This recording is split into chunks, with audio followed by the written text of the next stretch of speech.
Who told you to keep your options open? All right.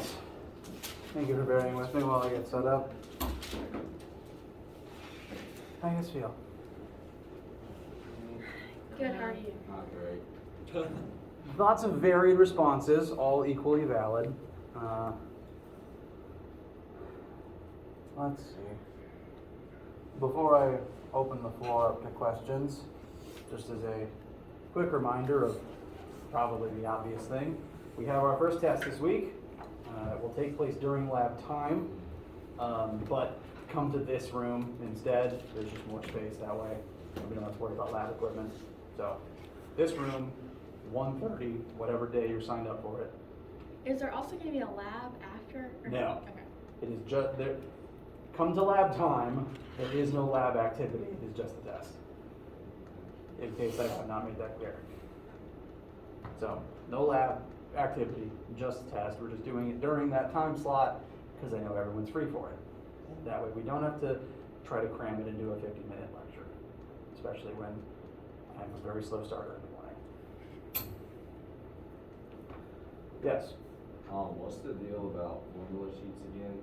I will be printing formula sheets off that you can use. If you have your own, please do bring it. Like even if, especially if you've added like your own notes onto it so that you can mentally know, I wrote this thing about this formula.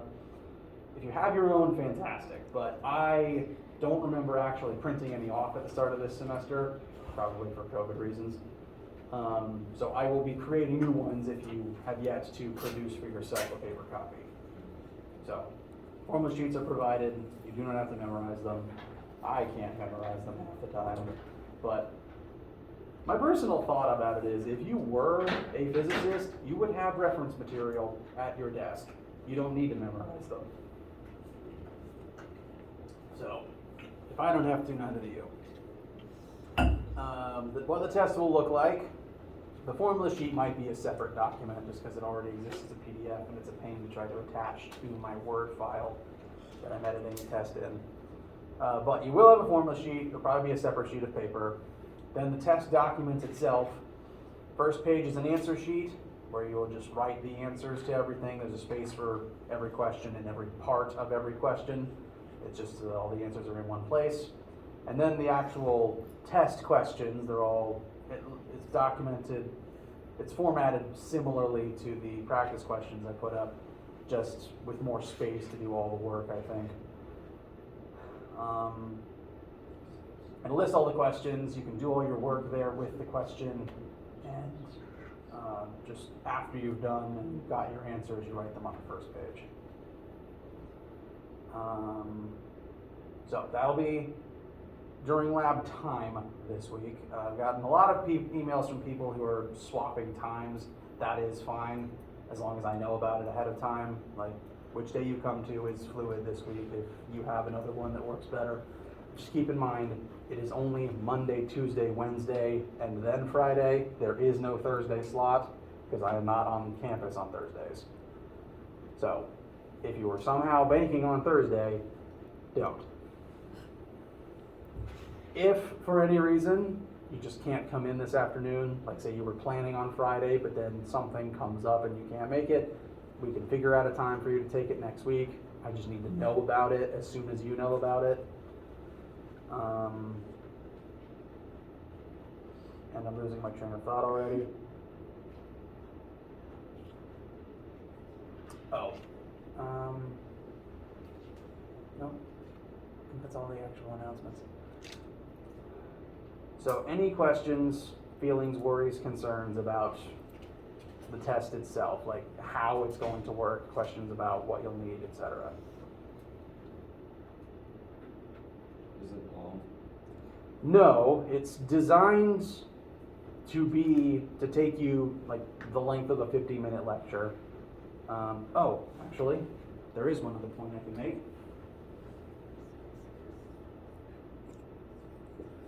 It is not long. It is designed to be able to be finished within 50 minutes. But there is a total of 110 points on it. which I will then grade out of 100. Because I'm assuming that even though most people could finish it within 50 minutes to an hour, not everyone's going to get everything right, and I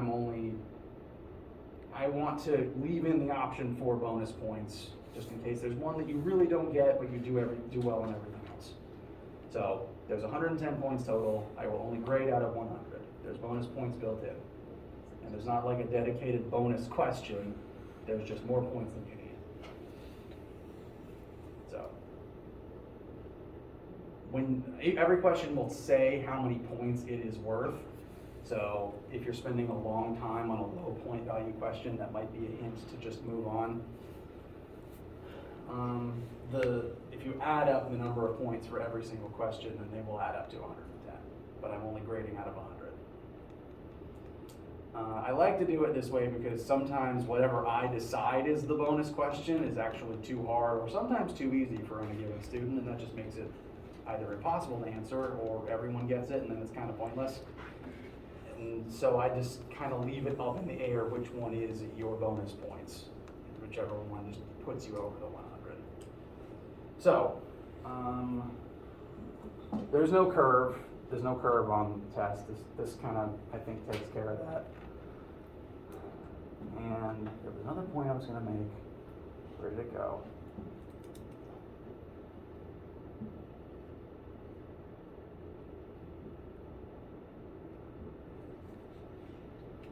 Oh, as a reminder, I grade very generously for partial credit. My advice for any and all math questions on this test, they aren't all going to be math. There's at least two that are just concept based, and there's one where you just have to draw a free body diagram. But of the math questions, my advice is always read the question, list the variables you do and don't know, draw a picture if you need one, and start listing formulas that might be useful. Those by themselves, just those things, without actually having to then perform any algebra, can often get you half of the points of the question. So it is very easy to get a 50 minimum on my tests with little effort. Technically higher than a 50, like 55, but very little effort. Try everything. The only way to get 0 points on a question is to leave it totally blank. If heaven forbid, you're looking at it and you can't even think to write down a variable, to draw a picture, to list a formula, if for some reason you are looking at it and you can't even bring yourself to do that, write literally anything. Because the way I grade, anything is better than nothing. I have given 1 out of 10 points for someone writing the opening lines to B-movie. It's technically an answer, even though it's wrong.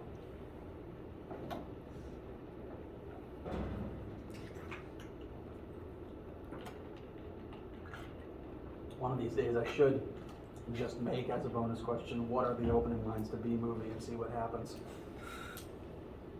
Okay, try everything, leave nothing blank. Okay? If you leave it blank, my heart breaks inside. Let's avoid that for both of us.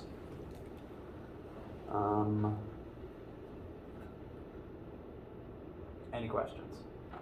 Yes. Yes. Can we see your puppy? I see word has already gotten out. We saw you. Yes, as a part of the weird day and weekend I'm having, my car will be fine by tomorrow morning, but that means that today it wasn't working.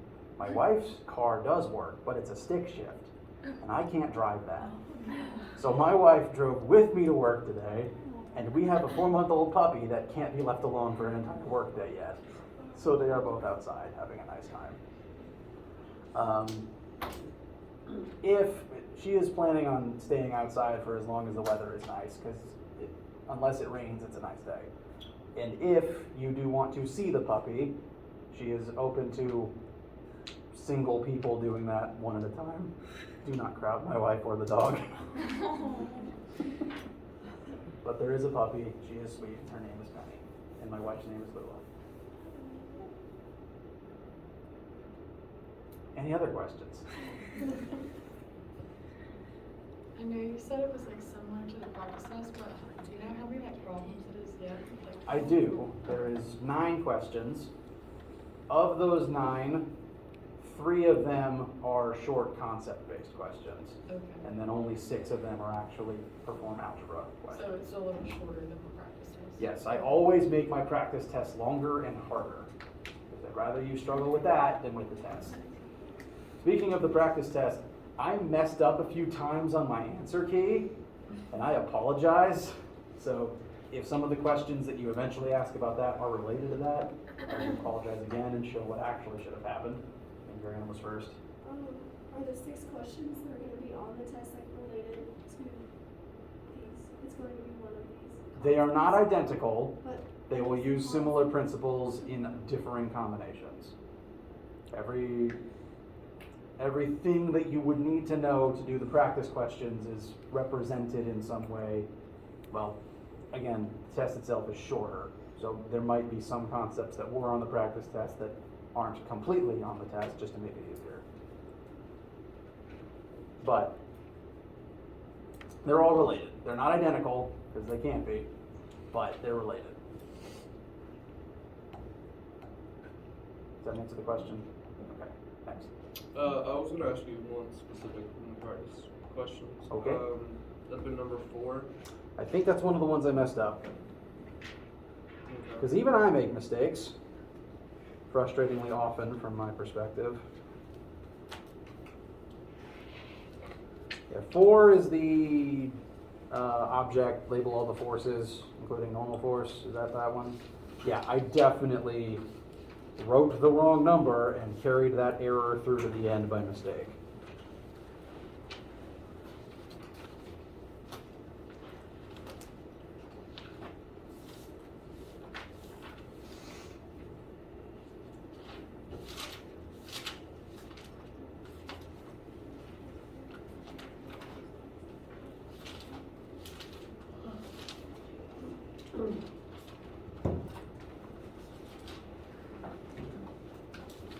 Okay. Due to a combination of low resolution camera and my own terrible handwriting, the version on the board will likely be tricky to read. Let's see, if I just pull up the PDF on my computer, it might be clearer.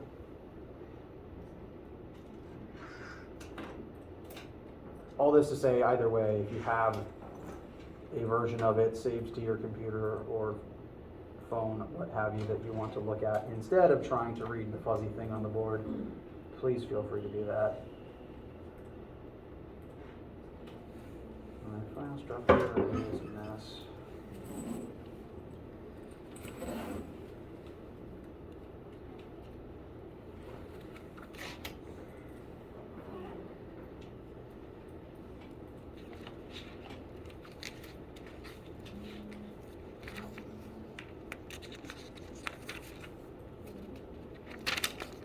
Yeah, that's better.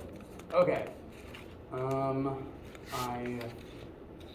Number 4, I know for certain, the first mistake that I know for a fact I made was what I labeled normal force as, which, gravity and normal force, that was the problem. I just plugged the wrong mass into my calculator and that error carried through to the end. So to kind of rework it with you guys, for number 4, we have an object that is being pulled at constant velocity. Constant velocity tells us that acceleration must be 0, therefore the net force must be 0. So all of the forces on this thing must together add up to 0. That fact will help us to find all of our numbers here. We have a 50 kilogram sled, which I've just drawn as a box for simplicity's sake, being pulled across a horizontal snowy field. A force of 100 newtons is being applied through this rope at an angle of 45 degrees.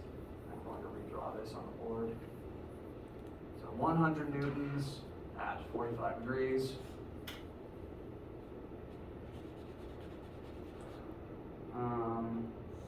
And that is all the information we are told for absolute certain within the question.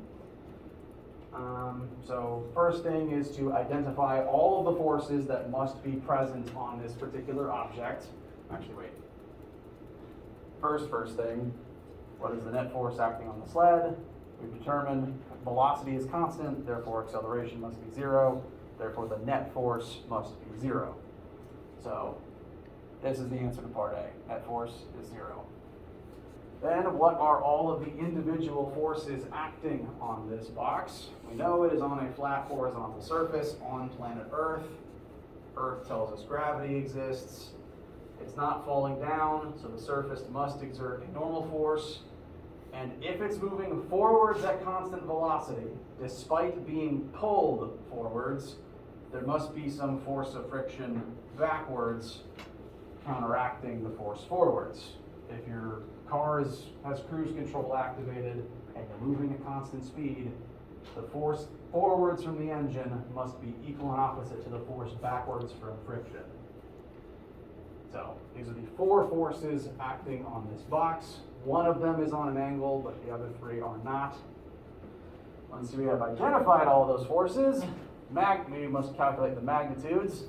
One of them is already given, which is convenient. F rope is 100 newtons, but it is useful and important to divide that up into its XY components.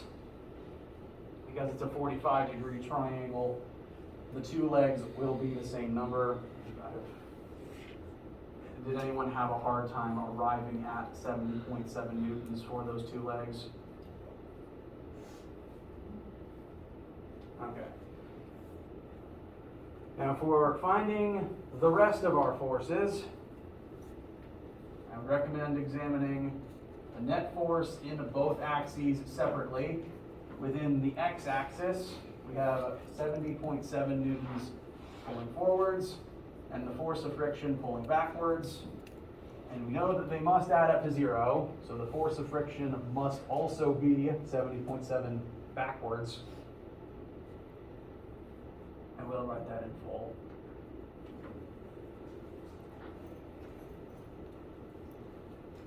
Then in the vertical axis, things start to get a little bit weird. Let's look at all the forces in the vertical axis first. We will have gravity pointing down, normal force pointing up, and additionally, the upward portion of the force from the rope. Because when you drag something and the rope is pointing upwards on an angle, there is technically an upward force on the object. We tend not to notice it very much, but it is there. And that does need to get factored into the total forces in the y-axis. And that means that ultimately normal force will not be equal and opposite to gravity in this case. All 3 of these together still must add up to 0 though. We can calculate the force of gravity using a separate formula. As a reminder, the weight of any object will be its mass times 9.81. We do know the mass, and this is where my first misstep when I was creating this key came. I am not sure what number I put in my calculator to get 245. I imagine it was 25 instead of 50. But we know mass of 50 times 9.8 should give us 490. So the weight should be 490 newtons down. Again, my key is wrong in this regard. Which means, now that we know that number, we can put it in here to finally find what the actual normal force will be. Negative 490 plus normal force plus 70.7 need to all add up to 0. The gravity is negative to point down. The 70.7 is positive because it points up. And we should end up with a positive normal force, because that's the only direction the ground can push in. And this should be 490 minus 7.7, 419.3, I believe. Is that right?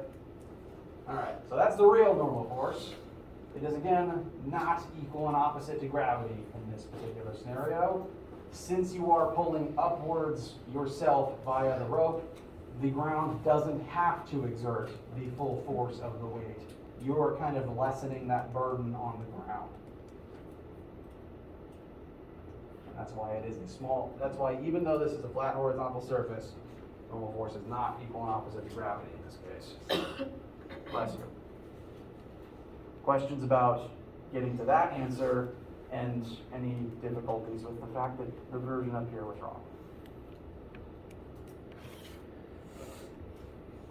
All right. Last question is, what is the coefficient of kinetic friction? This block, this sled, is in motion.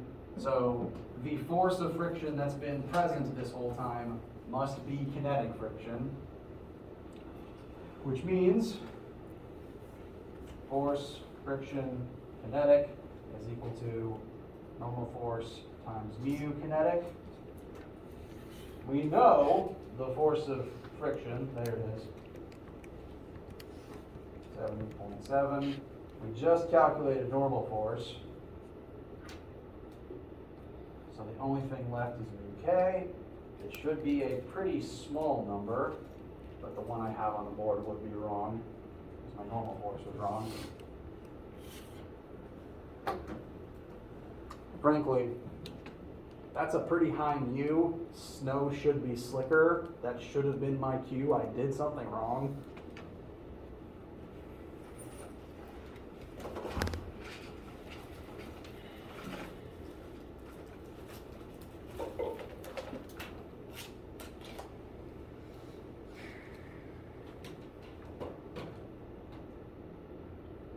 .7 divided by 419.3 comes out to about 1.169. Anyone disagree? All right. Any questions on this one? Again, I apologize for my error, my errors. I didn't catch that till partway through this weekend, where I was not in a position to be able to update it.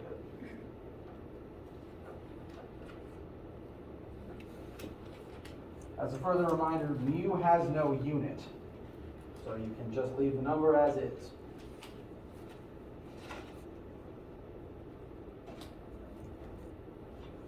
While my brain is still on the topic of the parts of this answer key that I messed up, I think it's 5 actually.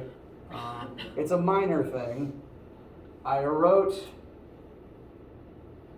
5 is the 2 ropes holding up the same flower pot. Both ropes are at the same angle, just opposite each other.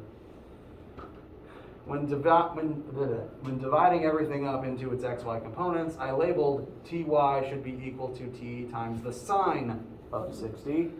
But as I was working the y-axis, I wrote the cosine of 60, which is incorrect, as the y-axis in this case should be the sine of 60. However, as I was doing this one, I was copying work over from another page. On that page, everything was correct. At least the number answer was correct. So this is the correct number. If you worked it yourself with sine, you should have gotten this. As I was copying things over, this number I wrote down was correct, but for some reason, in this version, I just wrote cosine instead of sine by mistake. So that's more of a typing error than a numerical error, but I wanted to acknowledge it.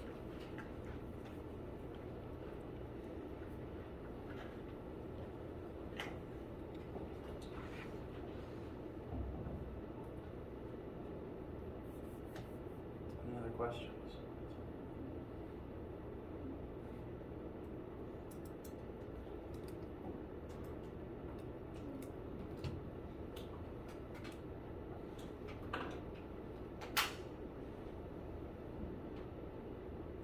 All right.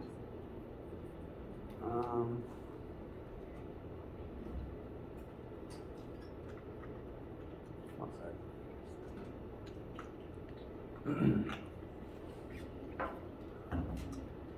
So, we can spend the rest of class today looking over more examples, talking about any concepts you want. Darn it, I had a point and I've already lost it. Maybe I should drink coffee.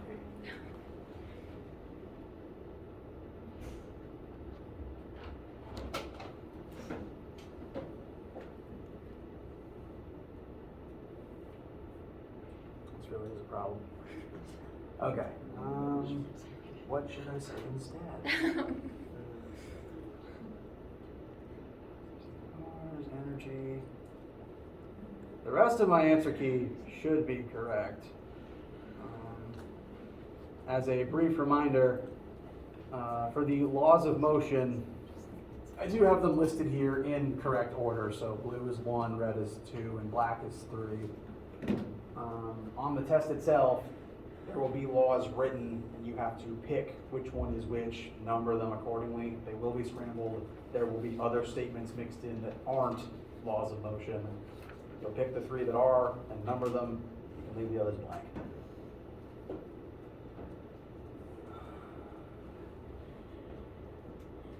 I don't know why the document cut that last answer to the other page. But if you feel comfortable with these questions, if you can do these, then you will be fine. The test is, again, designed to take an hour. It's basically just a homework set, just about multiple chapters, and not really allowed to take, homework set combines multiple chapters, and you have to finish it in one sitting. You can go to the bathroom if you need to. You can ask me questions if you need to. In fact, I encourage it. We'll be in this room. I'll be up here. I can come to you, or you can come up here if it's something specific to just your version. If you're confused about anything, please ask. If you are looking at a question and you just can't even start it for some reason, again, write literally anything and ask me questions. The only way to get a 0 is to leave something blank. I probably said that many, many times, but it's something I still struggle with. Sometimes I still get things that are blank and it makes me very sad. But I have every confidence that this is going to turn out well. You guys have been doing very well in this class. You guys are prepared for this particular thing. And if anyone has any more questions today, we can absolutely talk about those. What the rest of this week in lecture will look like, because based on what day it is, some people have already taken the test and some people will not have. Lecture, I will keep things open for people who are still asking test questions, but as the week goes on, we probably will start talking about some new material. And I will always give the preface, if you haven't taken the test yet, this stuff won't be on it. So Wednesday and Friday we'll have some new material if not everyone is asking test questions. It'll be related though. It'll be about momentum and kinetic energy for the most part. So probably useful, just not quite test material. And next, where's my cursor? I always lose it.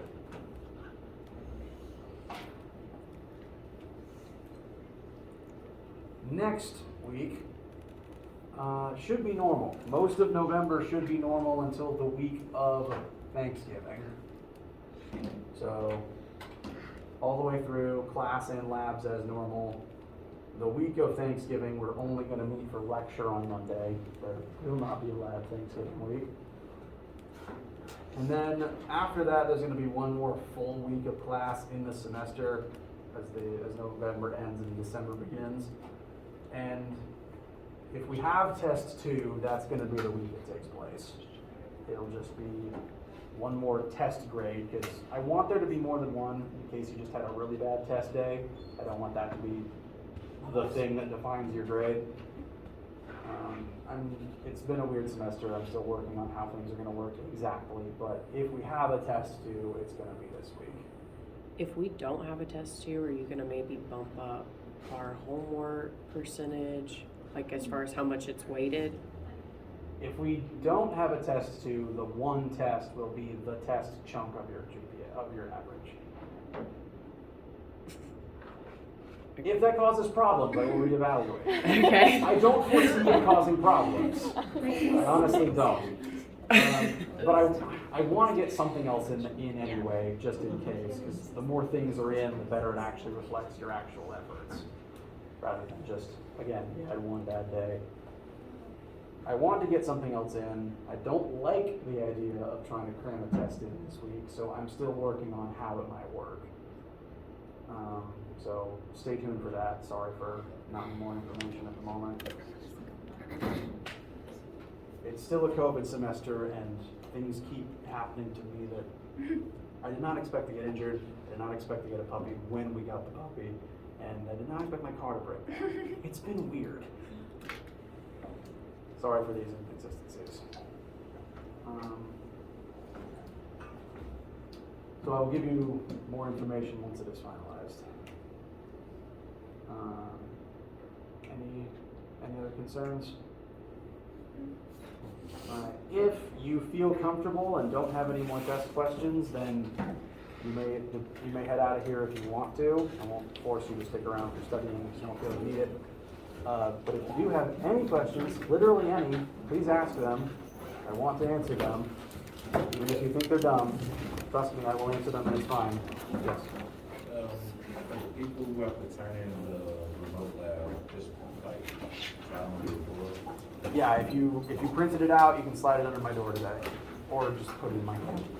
I want to ask him about that question that we haven't answered. Which one? Delta. The last quiz? Oh, sure. Well, we're gonna ask a question about it. Gotta sign that, and gotta sign. Well, that's my question. See you guys later. Bye, Grace. Bye, guys. Have fun in calculus. No. I don't even have fun in calculus. I'm a math minor. Good day. I'm supposed to take my test today, Okay. but I'm going to the doctor. That sounds like a good idea. No offense. I can hear it. So can I take it Friday? Absolutely. Okay, thank you so much. You're welcome. Can you send me an email of this conversation? Okay. That will be fine. Absolutely. Please want us rest to and please feel email- better. You want us to email you too? We want to Yes. change it tomorrow. Tomorrow? Ours is today, but we want to change it to tomorrow. That'll be fine. Yeah, just email reminders so I have the paper trail. Thank you. You're welcome. Have a good day. Monday's a really unpopular day for the test. I wonder why. Huh. I'll never guess.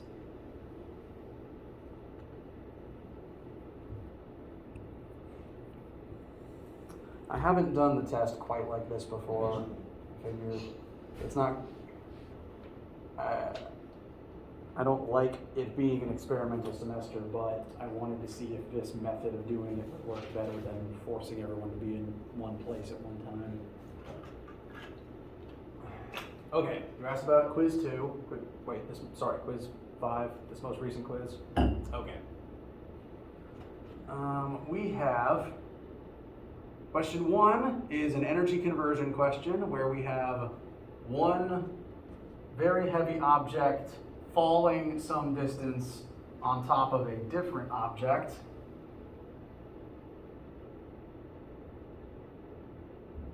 All right, so for question 1, that is going to be a conversion of GPE into work, which we haven't quite done before, at least not me in front of you on the board, admittedly, but it is still an energy conversion.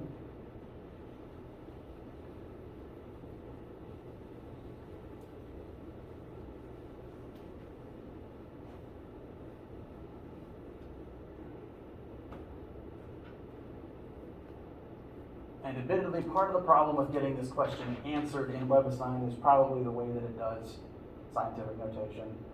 I can try to avoid word problems, but sometimes the numbers are just going to get so big that it's just going to do that.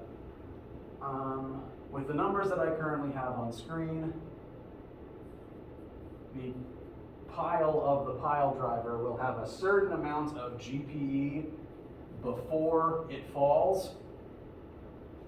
as it falls, that GPE is going to be released, and that energy is going to transfer into the, I guess, the pile being driven by the pile driver, the beam being driven. And we know how much further into the ground the beam gets driven as a result of this. So, originally, there's a certain amount of GPE. My numbers are 2,300 kilograms. G is still 9.8, and the height was 3 meters even. So that'll give us a certain energy total.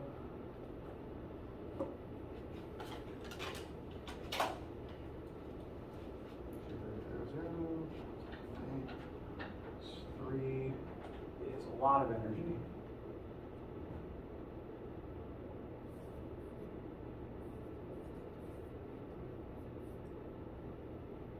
So with my numbers, something on the scale of about 68,000 joules.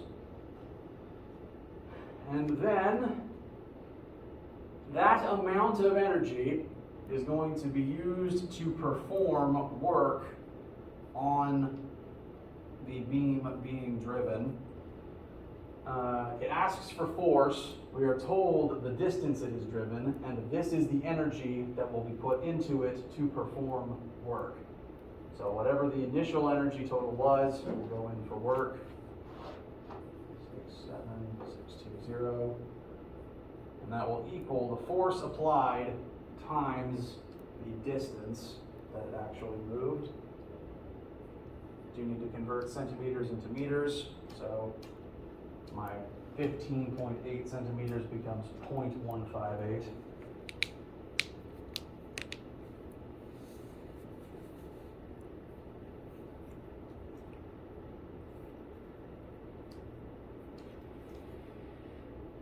Well, that's weird.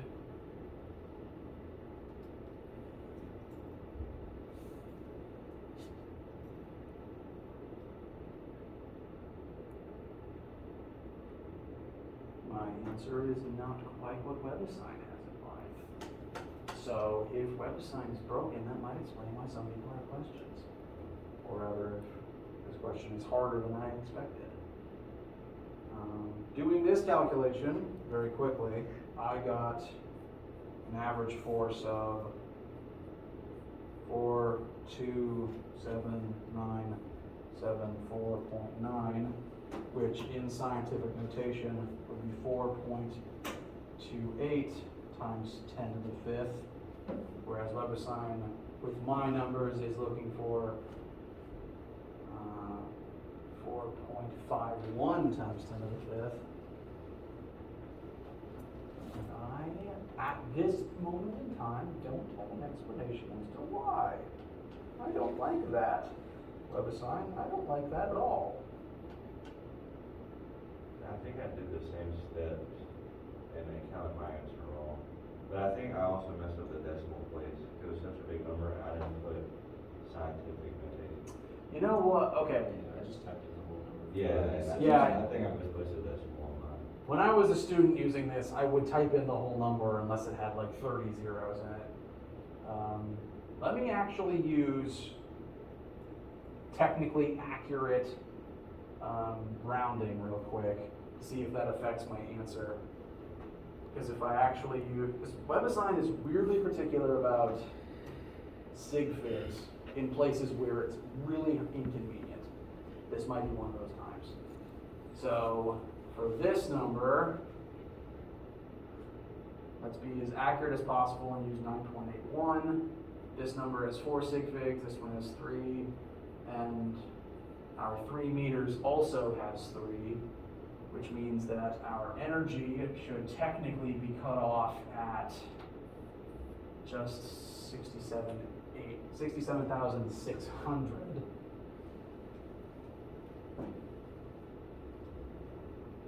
I don't actually see this affecting the answer too much, come to think of it. So now in this version, you have 3, you have 3. 6,7,6,0,0,8. That does not affect the answer nearly enough.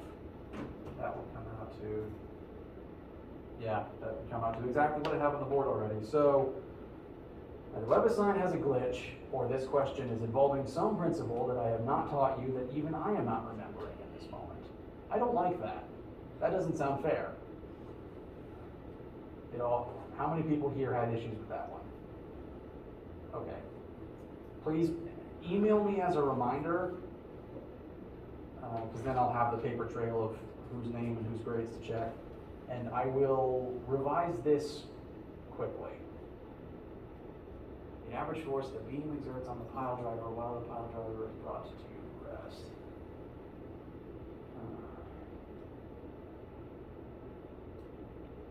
Yeah, please let me know.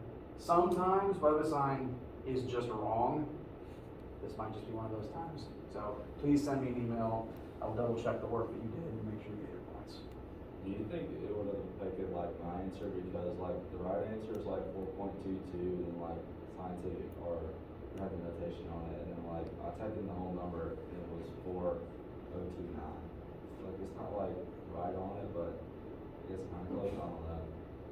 If you send me an email, I can check what you submitted, see if I can find that number myself using the method that I am officially endorsing, and give you your points back accordingly. I have a quick question about the lab. Yes. The question that says, is a collision safer with a larger or smaller delta V? I have no idea how to go about figuring that out. All right, so maybe instead of the lab setup, envision, heaven forbid, an actual car crash. If you were in a car, a large delta V would be as if the car was going really fast and then suddenly came to a complete stop. Alternatively, maybe you were stopped and suddenly something hit you and then you're taking off really fast. So a big delta V is a sudden big change. A smaller delta V would be a smaller change, like if you were going really slow and had to come to a complete stop. So a smaller delta V would be safer. It would be. Okay, thank you. You're welcome. Can we explain it like that, or does it have to be in terms of like the lab, like using a collision from the does that make sense? You can explain it that way. Okay. But to help just a little bit, you may ruminate on the combination of these two formulas. Okay. Okay. That makes sense. Thank you. You're welcome. Let me know if you guys have any other questions about literally anything. And if I don't see you again today, have a nice day. You too. Office hours, I didn't see